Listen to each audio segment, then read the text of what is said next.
Hello and welcome back to what is episode number 30 of the Why Carbs Won't Make Uh-huh. You Fat podcast. We've got another milestone. We're going up in tens, but we're Very getting good. there. Apologies.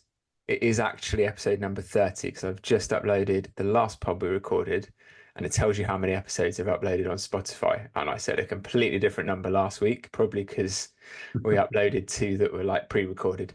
So I've got that in a mess. It wouldn't be the only podcast out there where we haven't got a clue what the episode numbers are.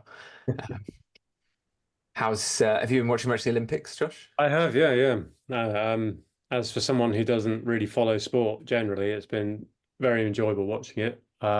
Rugby sevens was great when it first started off, both the men's Yeah. and the women's. And then swimming is always fun. Nice. Uh, the synchronized dives have been impressive. I've seen some clips of the Olympic weightlifting and a Bulgarian 20-year-old just set a world record for the 89 kilo class of 224 clean jerk. Gee whiz. Yeah. And but I've been more enamored with the track and field stuff because of Yeah, just the variety in the events and the versatility of the athletes as well. yeah. Yeah. I was thinking last night as I watched the javelin, Mm. there was a good bit of there's India and Pakistan have got a history. Yes. There's a long way, and obviously two big cricketing nations, and it's Mhm. like pretty much war when they play cricket against each other. And the Pakistani guy dominated the javelin. All right. India finished in second place, silver medal. Mhm.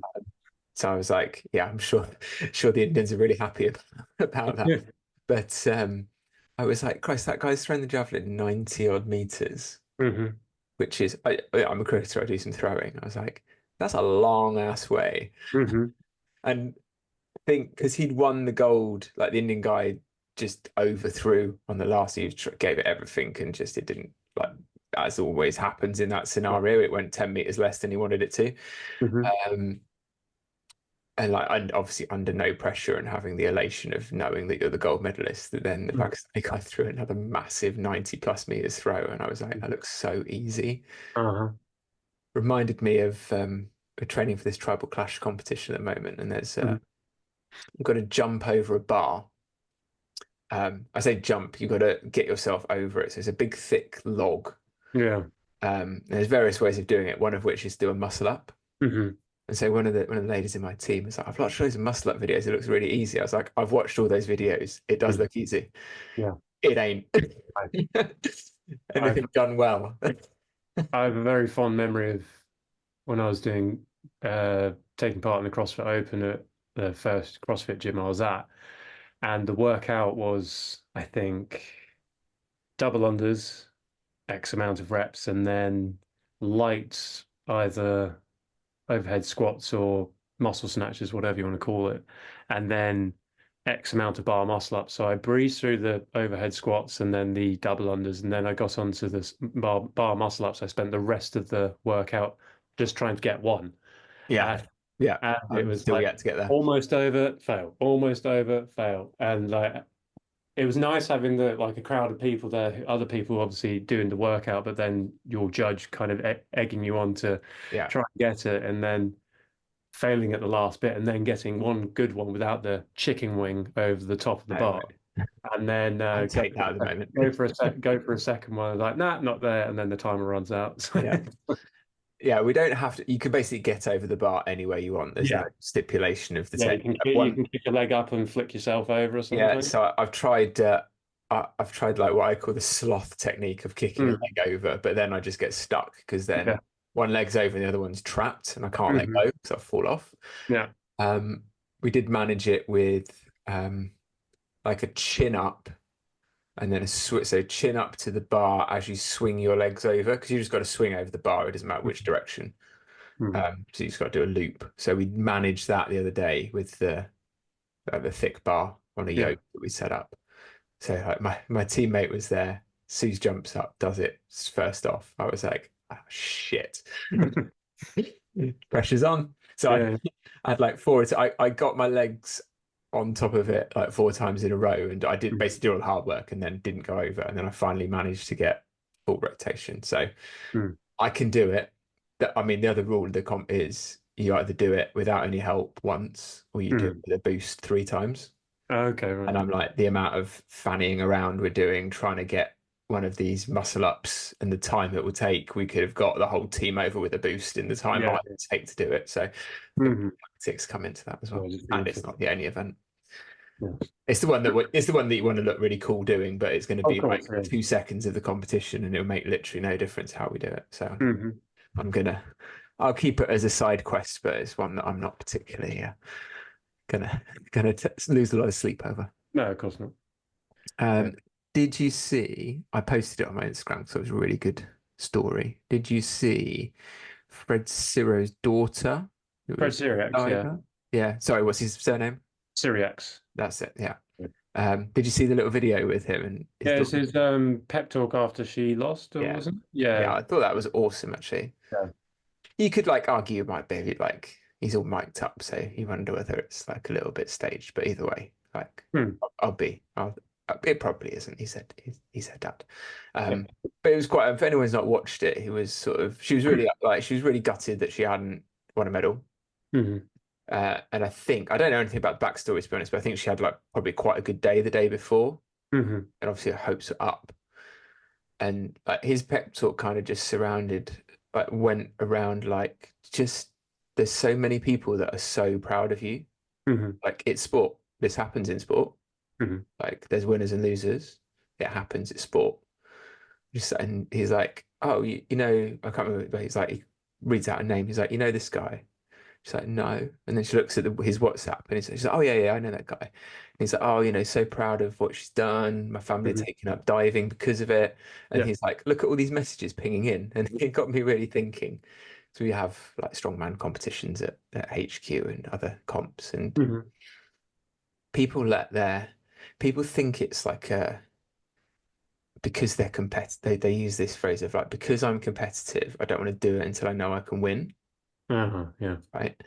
And that like literally no one knows they're going to win in the Olympics. No. And if you were like flat last in the 100 meters final, Hmm. you're not going to come home and everyone's going to be like, Christ, you're shit, Tim. Hmm. It's like, no, there were 9 other guys on that rate. Like you literally the ninth best sprinter in the world at that point. Like no one thinks that's bad. And I think you don't know until you go and compete where you're going to be. And it's a little bit of like perfectionism. Hmm. People are like, oh no, I'm really competitive. I am. And then it's almost like the same as being, no, I'm a perfectionist. I need to do it properly. It's like, Hmm. yeah, you do, but no one's first endeavor is ever correct. Perfect. No. And it's it's like this subconscious reason to not try, Hmm. which is understandable. But I think people do that around their diet as well. They're like, oh, Yeah. I didn't have my 2 portions of veg today. Fuck it. Hmm. And it's like, well, do we need to fuck it? No.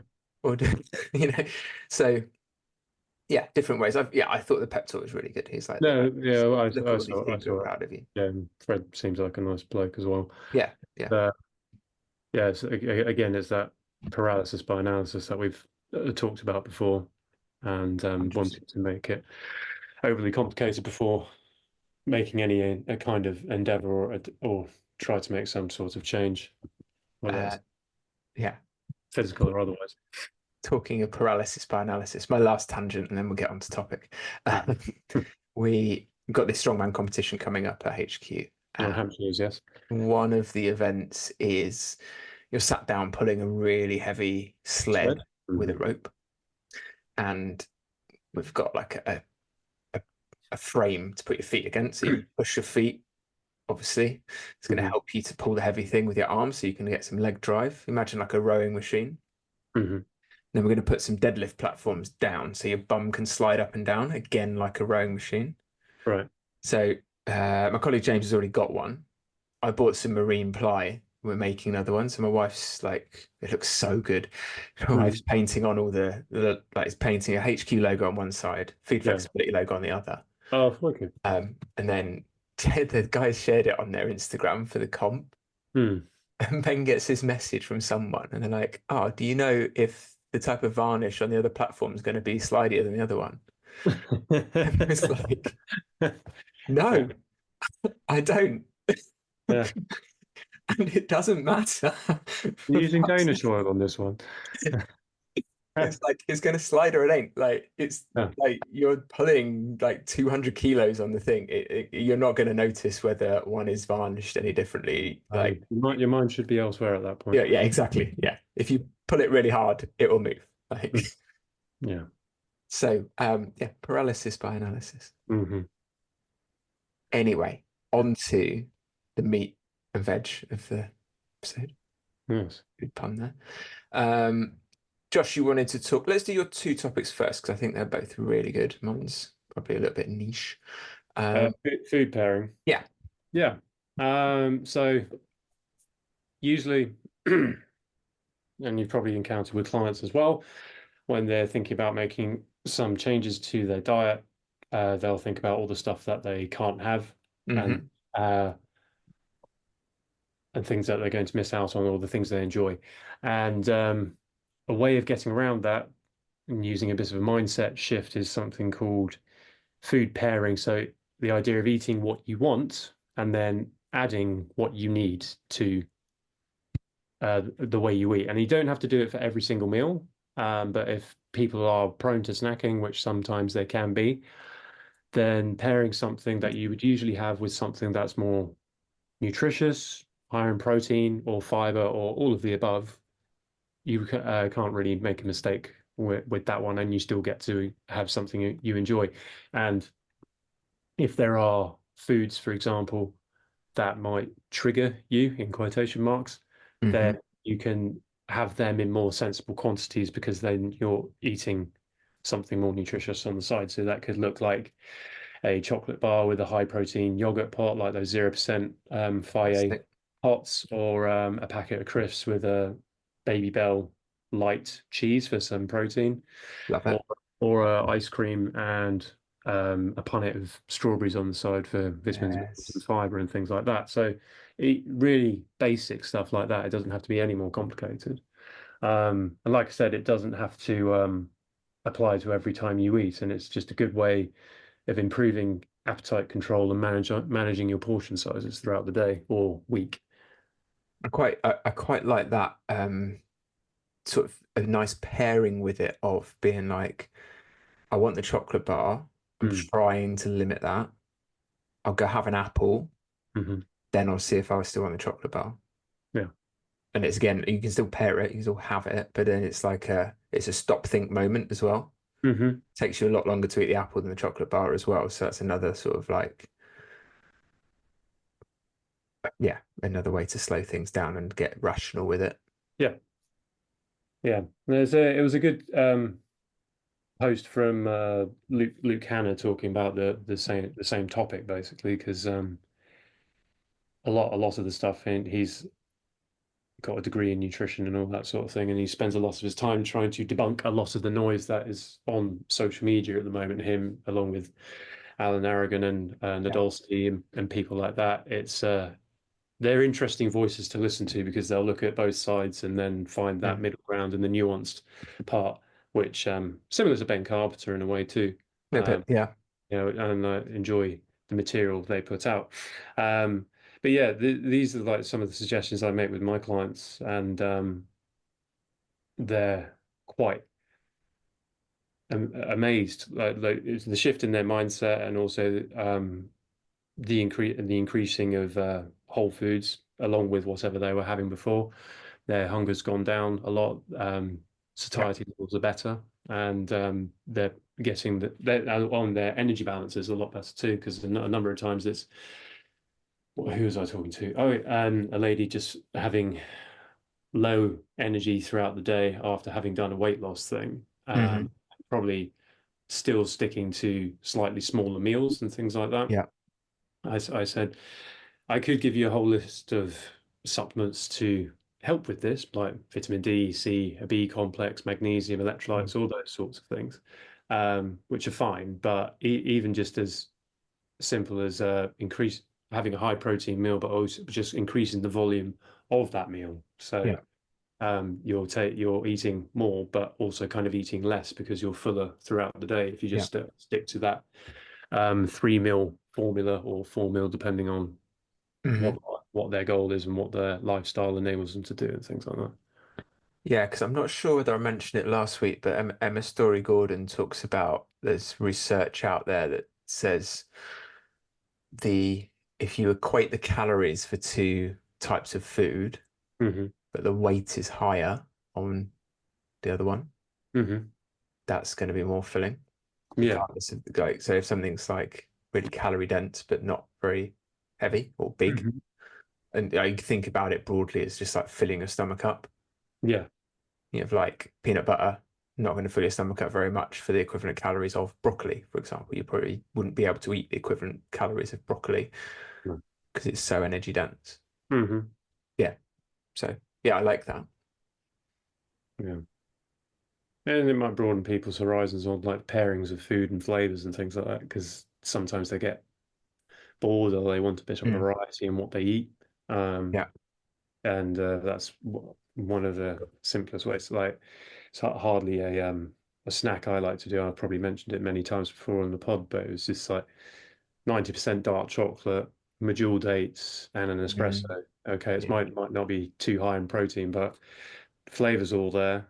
Yeah. You get good micronutrients and a bit of fiber from the dates and things like Mm, that. And they don't, what I was reading the other day, they don't spike your glucose levels or insulin response quite like other sweet things as well, which is, yeah. I have to flesh that out in a bit more of a chat in another time. Yeah. But yeah. Fine. Yeah, I like the I also like that sort of strawberries and ice cream Hmm. combo of like something hyper palatable ice cream, Yeah. something not so hyper palatable. No. We do it with pizza and salad. Hmm. Like half a pizza, not very filling, Yep. but very calorie appropriate Hmm. compared to a whole one. Um, Salad really filling, very calorie appropriate, and like you get to have a little bit of what you fancy, but you got to do your homework and eat your greens. Yeah. Just to kind of touch on the Olympics thing again, I Yeah. was coaching a 15, 16-year-old kid that I trained who is very much into his golf and Mm. Oh is yeah. very competitive with it. And he's trying to bulk up to, I think, 65 kilos. And currently he's in like the mid to high 50s. So it Right. wouldn't Okay. take him too long, but he was kind of running me through what he was eating, and it was all sounding appropriate for that particular goal. And then again, gave him a couple of suggestions. And then we got on to talking about the Olympic athletes and how they eat. And particularly at this Paris Olympics, they're wanting to go along with environmentally friendly and sustainability and all that sort of Hmm. stuff. The majority of the meals that are being prepared in the athlete village are vegan or plant-based, and Right. some of the athletes are, Kicking off. yeah, they're going out of the athlete village to get something else. Maybe that includes meat. Calories in it. Maybe that is something more calorically dense. Like there was Yeah. some Australian athlete I saw, she ducked out of the village to go to Mackie D's to get some chicken nuggets or something like that. Just something to hit that Yeah. mark. And I was explaining that to him, and it made complete sense. And there was another Mm. lady who was in the session, and she was like, "Oh, I didn't know that," because thinking that they're athletes, they'll be eating ultra clean all the time. Like some of the time they will do, Yeah. but to hit the calories that they need to perform the way they need to do, it's hard to do that, harder to do that on Mm. a whole food clean base Yeah. because Because while it's they're, really filling. yeah, it's really filling and you won't be Yeah. able to get much in. So yeah. Like Um, I told him one of my favorite ways of bulking up when I was doing that was something that Matt Fraser, the numerous CrossFit Games champion, coins was the Gains Bowl, which was you take your favorite flavor of ice cream, put half a pint or the pint of it in a bowl, and then top it up with whole milk, and then eat that. wow. And so, so you Yes. just get a shitload of Gains calories, bowl. Yeah. and once the ice cream's kind of thawed a little bit, and you've just got the milkshake left to drink down, and that's it. Yeah. You basically got a Mackie D's milkshake, but That's even right. higher Yeah. in calorie. Yeah. Mm. Nice. Nice. Before we move on to the next bit, Hmm. shout out to uh, their tag is JT Happy. They commented on the pod, which I saw when we were uploading. Oh, Um, cool. on the 5 things to help you lose fat without dieting. They said, great podcast, informative, helpful, and entertaining. Huge fan. Thank you. Hmm. So, and I did reply, thank you, JT Happy. If you've got any questions, write in. Um, very good to know that we're informative. That is number one outcome. But Yes. also, really good to know that we are actually entertaining, which sometimes I don't always Yeah. back myself on that front. But glad to know that you're enjoying the old rambles here and there. Mhm. Um, right. So next on the agenda, Josh was going to talk a little bit about help with snacking, portion control, and eating those triggering foods in sensible quantities. But it kind of ties into the food pairings thing and shifting. What am I trying to say? Yeah, yeah, the eating what you want and then what you need. So Emma Story Gordon's post that we talked about last week with ways of reducing snacking or even just getting into a bit of a weight loss is like one, eating a large meal, which I just said, getting busier with your time, depending on what your job is, Hmm. or your personal life and things like that, or your hobbies. Because there's been plenty of times in the past when I've picked up my guitar and then 2 or 3 hours have gone by and I haven't eaten anything because I've just been Yeah. so Same. focused on practicing, etc., etc. Um, but learning to enjoy the process and also enjoying the learning process as well, because you can tie it into the perfectionism that we were discussing at the beginning. Yeah. Um, rather than thinking of it as a burden or as like, oh, I've got to make all these changes, try and think about it as this new adventure that you're going on, and treating the cooking. I mean, there's plenty of times that you're going to try a recipe and it doesn't work out. You make something that tastes Hmm. horrible, really bland, or anything like that, but you eat it anyway because you don't want to waste the ingredients. But as you go along, you're going to get better and better at this sort of stuff and more dialed in, and you'll have to think about it a lot less. Yeah. Um, and then the more informed you get, because anyone who's listening, they've obviously, of course, taken an interest in their health and they want to get more informed, and hopefully they're getting that from this. And from the sounds of that last comment, they are. Yeah. Um, Good to know. the simplest things work the best. Like I was talking to a client the other morning, and she's a lady in her, I'd say, mid to late 60s or something like that, and she strength trains, which is great, and she enjoys it. She's very active, plays golf, walks often, and cycles too. Uh, but when it comes to food, she often forgets. But then she's trying to think, oh, I need to make it really complicated. And I explained, like, after this session, what are you going to have? And I think it was just a Huel bottled protein drink, which is Hmm. fine. But other times of the day, what are you going to have? And there wasn't really much in the way of a response. So I just gave her some very simple things that she could do. And what was an example? Oh yeah, so you take chicken breast, season it with salt, pepper, lemon juice, and some like mixed Italian herb mix or something like that. You could put it on a grill, cook it in the frying pan, oven, or in an air fryer if you have that. Whilst that's going on, you can knock up a salad with a lot olive oil and apple cider vinegar, light dressing. Dress the bowl first, chuck the salad in, a couple of cherry tomatoes, olives, and some crumbled feta. But you've instantly made that more of a meal than just leaves and olive oil dressing on it. And then either some seasoned couscous or some new potatoes that could be cold, they could be sauteed, anything like that. And once that's all done, you can plate it all up and you've got your veggies in there, you got your fiber, you got your minerals, you got your protein, you got some carbs and fats and things like that. And that's as hard as it needs to be. Yeah. And she kind of through that little process and conversation, she was like, okay, I get that. And it's like she might need a little bit of guidance, a bit further guidance along the way. But for the most part, for someone like her in the age that she is and wanting to just focus on longevity and quality of life, then that little conversation could have been extremely beneficial.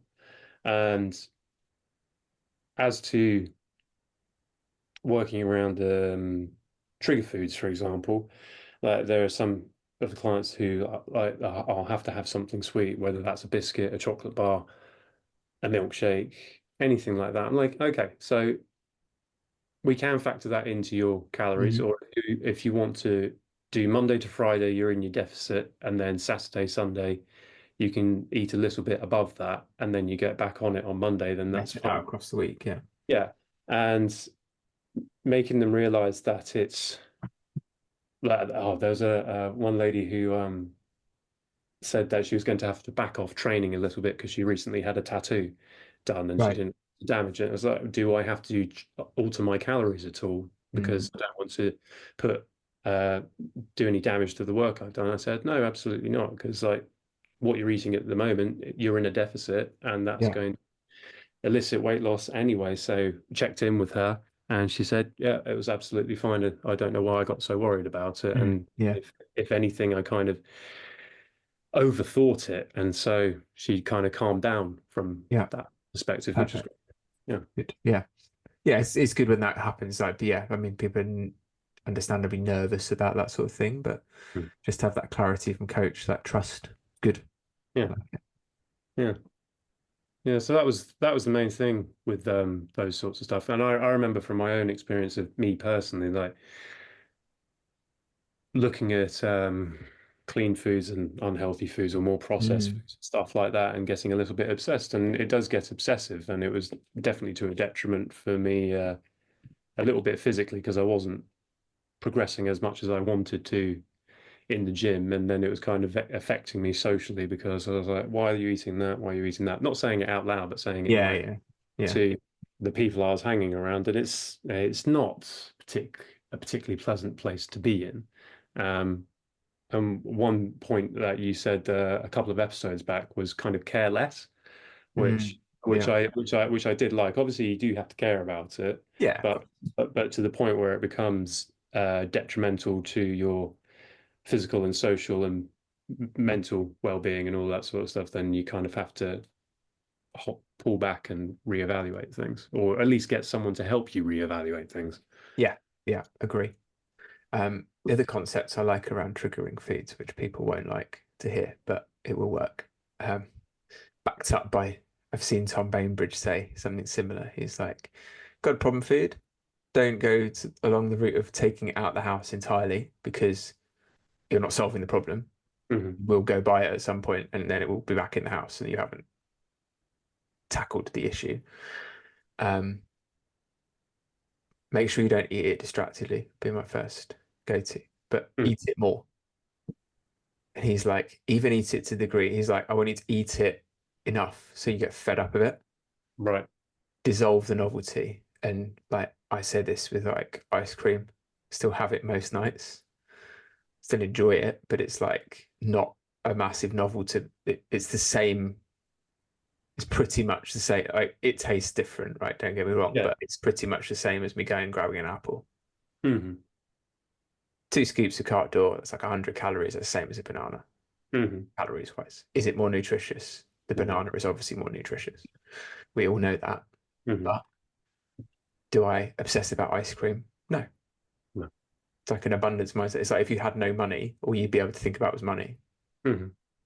Right? Or if you've got a big problem at work. Even if you have money, for some people, it's all you can think Oh, about too. indeed, and I get Yeah. that. But yeah, he's like, yeah, just do this experiment where you almost give yourself, and Emma Story Gordon likes the phrase unconditional permission to eat, Yeah. where she's like, eat whatever you like. Take that out of the equation. Hmm. It's not a I can't do that. It's I can do that. I'm choosing not to. Yeah. I'm choosing to moderate. I'm still going to have it. I'm choosing to moderate. Oh, I didn't moderate as hard as I wanted to. Not as hard. I didn't moderate as well as I wanted to. Fine. Keep going. Maybe that's the right amount of moderation for now. How do we turn that down? Hmm. Have and potentially as well with those sweeter things or those nicer things, have less variety of it in the house. Hmm. Because then it's not like oh, I got mint chocolate chip and salted caramel and banoffee and cappuccino, whatever. Like you've got one flavor that then it will get boring quicker. There's Yeah. less options. Like, yeah, I had vanilla ice cream 4 nights running. I don't fancy vanilla ice cream tonight. Yeah. So Uh, yeah, just a few little thought experiment. People won't like that. I'd be like, no, no, no. I will just continually eat all of. I had a client list. She was like, I can't control myself around chocolate. And like in hindsight, that's your first problem. We become what we say, right? So she'd convinced herself she can't control herself around chocolate, and having any was a massive problem. mhm. Whereas like it's a bit like the really old school, the 1980s style parent catches their son smoking, so forces them to have the whole I carton. have a whole carton of cigarettes. Exactly. Just really like, I'll teach you not to like these. But it kind of They is that taste good, same like don't they? fire hosing it and like just desensitizing to the thing. Like Yeah. I think that's an underrated bit of the armory. Yeah. Um, I and, always and go, just go. Sorry, go ahead. and last point, and just maybe accepting that your progress won't be as good whilst you're tackling that like desensitization. But the Mhm. long game is it will be better when you can moderate that thing that you love. Yeah. When I was working with the family business with cakes and brownies and that, I was around it all the time. And when I was working on the market, I'd often get asked like, "How do you not eat all of this in front of you or eat it every day?" And There every day. yeah, again, the novelty would wear off. Because whenever I'd open a box of chocolate cupcakes, I get a waft of chocolate in my face. I go, that smells really nice. Mm. But I'm not going to have that right now. If I do have one, I'll enjoy it, but it will just be the one. And then a little while ago, went to the shop to have a coffee, and with my fiance was with me, and we shared a Lotus Biscoff cookie and Nice. a slice of carrot cake as well. And I pretty much probably about, I want to say maybe 15, 20 minutes later, I instantly had a headache. Oh, really? Yeah, which is I was like, what caused this? Because I'm hydrated. I haven't had shitloads of coffee, all that sort of stuff. Could have been the sugar because I don't really eat that much of the Yeah, you just yeah. refined sugar like that. And so I was like, oh, okay, that's interesting. Mhm. That's data. But Yeah, yeah, it doesn't put me off having it again. Or if I do have it, it'll be more moderate. So usually it'll just I don't really mix up the things. It will just be a cookie or a brownie. yeah, Yeah. yeah. Interesting. Mm. Right, moving on from that, I am seeing it's a couple of different podcasts I'm listening to, and both of them have like brought up the subject of reverse dieting, Right. which tells me that's probably a trend somewhere in the fitness industry. It's come back because they are cyclical. They will come back. Mm. We'll be on Atkins again soon or something. But the concept of reverse dieting is you slowly increase your calories, Mm. but magically still lose weight. So, how does that work? Firstly, I wanted to talk a little bit about where the concept comes from. So, it probably comes from bodybuilding. Mm. And I'm just refreshing my memory or just fact checking myself with my memory on what I learned about nutrition for bodybuilding prep as part of my BTN Academy studies. And when you do a bodybuilding show, you get yourself mega, mega lean. Mhm. And at the kind of higher end of that, where you're at really, really low body fat levels, when you step on that stage, as we've said before, you're probably your least healthy. Very low levels of body fat, whether you're male or female, really bad for your health. Because you're basically starving yourself Mm. and you've run down your body's ability to kind of buffer that starvation by having no body fat because that's what it's there for. Mhm. Um, so the idea is when you finish your bodybuilding show, because you've basically slammed your body into smithereens by just not eating and training your backside off, Mhm. that you shouldn't reintroduce food at a high level because your metabolism isn't ready for it. That's like the bro science of it. I say bro science because it is kind of not quite how it works. So in bodybuilding world, you might do your show, so you're going to do a load of stuff to get that lean and Mm. dehydration, all that sort of stuff, and stuff that isn't particularly good for your health and no one needs to be doing unless your goal is to go and stand on a stage and be judged with that, which is fine. Um, so the advice from BTN is on the show day when they finish to step off stage, it's very common to be like, I'm going to go eat fucking everything. And Mm. I can well imagine that is the case. Um, and they say, look, just don't go into a complete binge because psychologically, if you go do another show, that's going to become a little bit of a problem because it's Mm. like, oh, I just need to push through because I can then have this food in 12 weeks' time. And then it becomes, you always think about that food and it becomes a little bit, well, it becomes very disordered, let's be honest. Mhm. Um, so say even like just try and consider tracking calories up towards like your maintenance levels on that refit when you have everything, have what you like, but just keep a lid on it so that you're not like binging and creating like a negative mindset around that.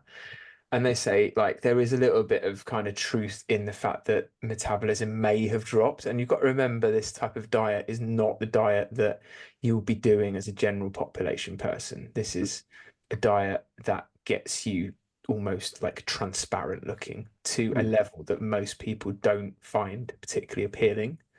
So this isn't losing the last 5 pounds to fit into a swimsuit or whatever. Like this is like veins popping out everywhere, abs you didn't know you had, all of that stuff, like ridiculous levels of leanness. Yeah. Their base metabolic rate might have dropped like 15%, which isn't a lot. So they said Mm. maybe the one day after your show, have 15% less than your um, Maintenance. maintenance calories, then go straight back to maintenance. Yeah. Because you've got yourself so low in body fat, you probably actually want to gain some body fat at this point because you're almost at a level where you're reaching problems health Mm. wise, right? Mm. So, number one priority is to gain some body fat in these people.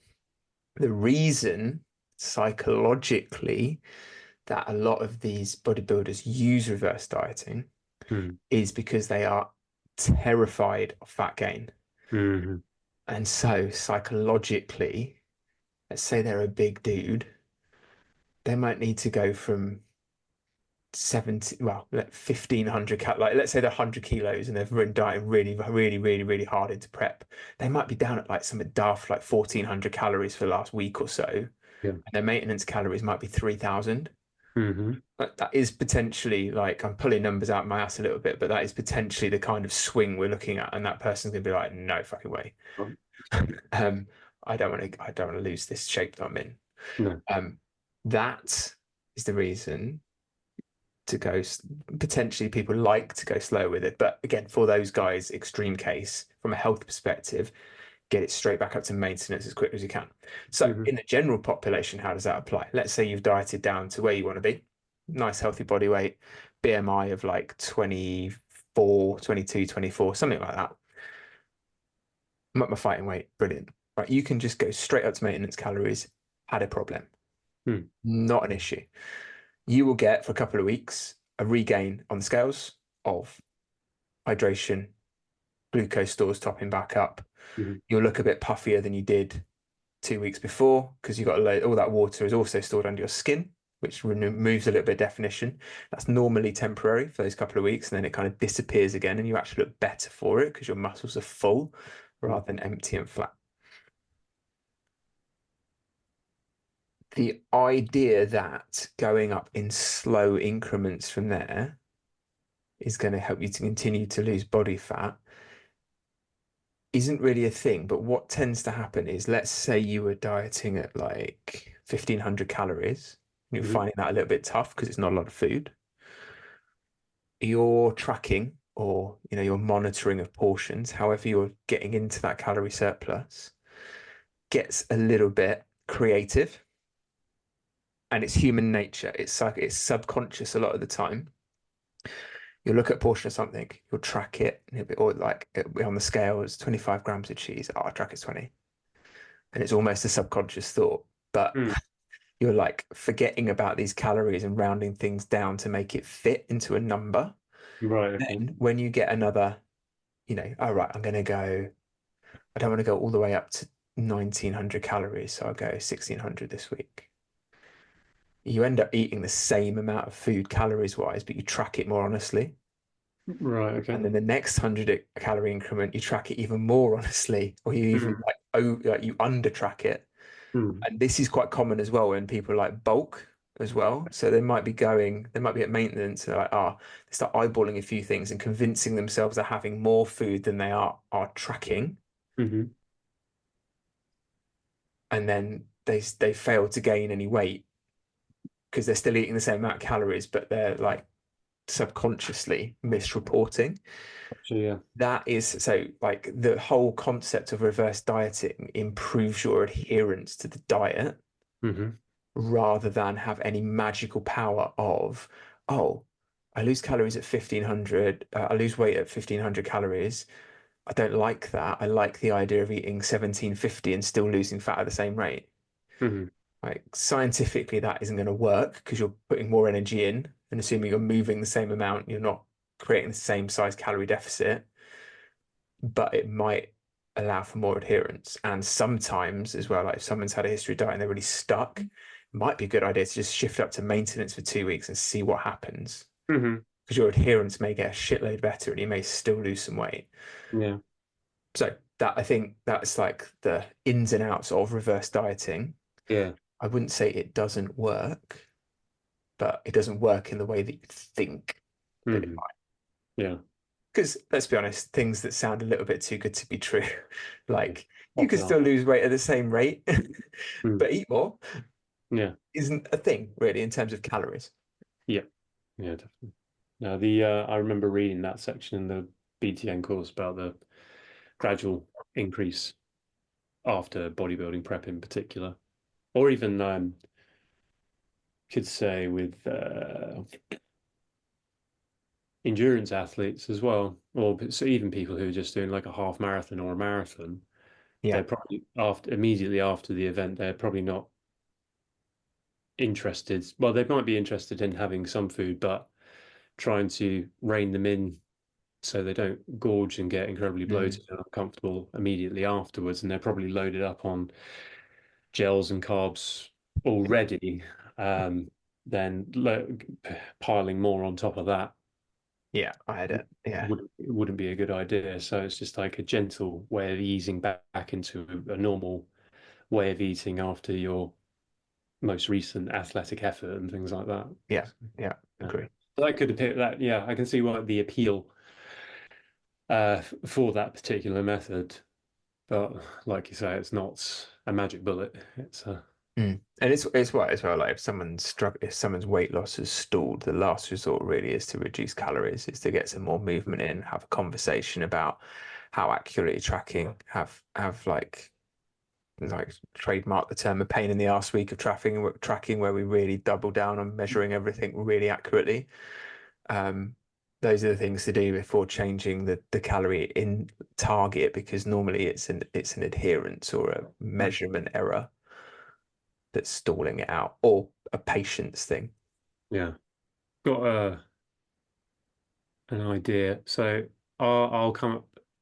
This is kind of loosely based off someone I know, Oh yeah. but I'll give you the this avatar and Mhm. what you would suggest. Yeah, Okay, go on.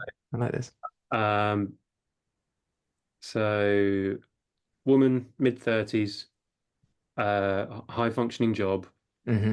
got long hours, but does two, 3 strength sessions a week, a cardio class, and then probably runs up to 10, 15 miles or something like that a week, or maybe Right. multiple times a week. So, and then has of recent a couple of injuries, like a Hmm.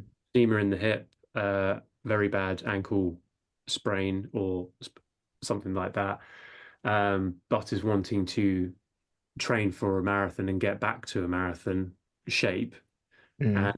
and runs in a group where there are people in a look a particular way, Yeah. and, and she feels that if upping her calories from what she's currently on will detract from her performance or the way she's kind of perceived in the group. Mm. What would you suggest? Wow. That's Or that. tricky. The thing it like so there's a few bits to tackle there, but Mm, I would say it's a tough pill to swallow, hmm but some people are just naturally leaner than others hmm and don't struggle as much to have that certain look. mm, The percentage body fat for athletes is a lot higher than the percentage body fat for athletes when they're modeling that piece of gym wear they're being paid to show off when they've mm, had a spray tan and some good lighting. Um, Low levels of body fat destroy your performance. So I would say you can either look a certain way or you can perform at your best. And mm, those two things are generally exclusive of each other. mm, Most athletes would do better to carry around a little bit of body fat. Later stages of an endurance race, your body's going to tap into that. mm, And would you rather beat the person in good nick mm, than be the person in good nick finishing last? yeah, I would say tougher conversation, but yeah. Mm, that would be my advice. hmm A lot of, I've tried to keep too lean and do sport before, and it sucks, but you don't know it when you're in the moment. I had a lady that I was coaching nutrition with who was doing CrossFit, and she really struggled with that. But when we got some more fuel in her, she was RXing all the workouts that she wasn't before. Yep. She was like, "Oh, I'm finally beating everyone in the box that are new, like that are younger and newer, hmm and I should be doing that because I have the experience." I was like, "Yeah, we're holding ourselves back. We wanted to be too lean." Yeah. And also eat a little bit more food, build a bit more muscle, you'll look better at a higher level of at a higher level of body fat. hmm Yeah. No, that all makes sense. It's that same like analogy of Christian Bale in The Machinist versus Christian Exactly. Bale Yeah. in Batman. hmm He got more body fat in Batman and looks in much better nick. Yeah. Mm. I rewatched that recently. I thought, yeah, he looked great. Yeah.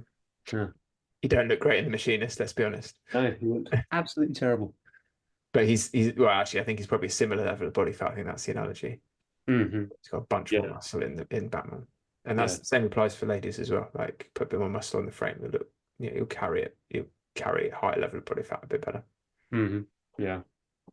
I'm always in like my fiance, she's up until recently been working as a PT, but like, and she trains herself and things like that. But like knows you give her a hug or something like that, feeling like the amount of mass on her delts and her back and Mm. things like that. It's really impressive. Like and also tying into like the Olympics, um, the numerous different shapes that you see Oh yeah. in people's bodies. But the thing I'm really impressed um, with the decathletes, track and field, all the different specialties, just the variety that you have there. And there's a good amount of muscle on these people, but then again, there's also a good amount of body fat on these people Hmm. too. There may be some leaner individuals, like you say, who just happen to be that way, Yeah. but there'll be others there that will just carry a little bit extra, and it's all part and package of making them feel good and be able to perform the way they Yeah. want. And it's nice to see that broadcasted more. Yeah. Yeah. I agree. And I think as well, like sports science has shifted a little bit with like those athletes. They've like kicked them into touch a little bit with like don't get too lean. Like rugby, maybe 10 years ago, the boys were a bit too lean. Uh-huh. Like you don't want to play rugby with low level of body fat if that's not you naturally, because it's gonna hurt. Yeah, very much. Mm. Right. Should we wrap it up there? A wrap there. Right. Okay. Take home points from today. The reverse dieting concepts, I like the idea of it, um, and it can be helpful for some, particularly if they're a bit wary about putting on any body fat, and it's just a gentle way of easing them up to maintenance after Yeah. they've done their caloric restriction for weight loss or whatever. Right. Yeah. Yeah. Um, I would say if you can't stop eating the Jaffa cakes, have an apple first, then have the Jaffa cakes. Yeah. See how you do with that. Hmm. Okay, where can people find you on social media? At Josh Weebout 90 on Instagram. That is where I am. Perfect. I'm at Feed Flexibility on Instagram. Find me feedflexibility.co.uk. If you've enjoyed the episode, please give it a like, a share it with some friends, write a comment, email Hmm. in tim@feedflexibility.co.uk. Love to hear from you. Just to let you guys know as well, Nick will be back towards the end of the month. Hey, hey. Have Josh is off and Nick is in for that Yeah. particular episode, so keep your eyes peeled. Josh and I will be back next week. Yeah. And until next time, please remember, carbs won't make you fat.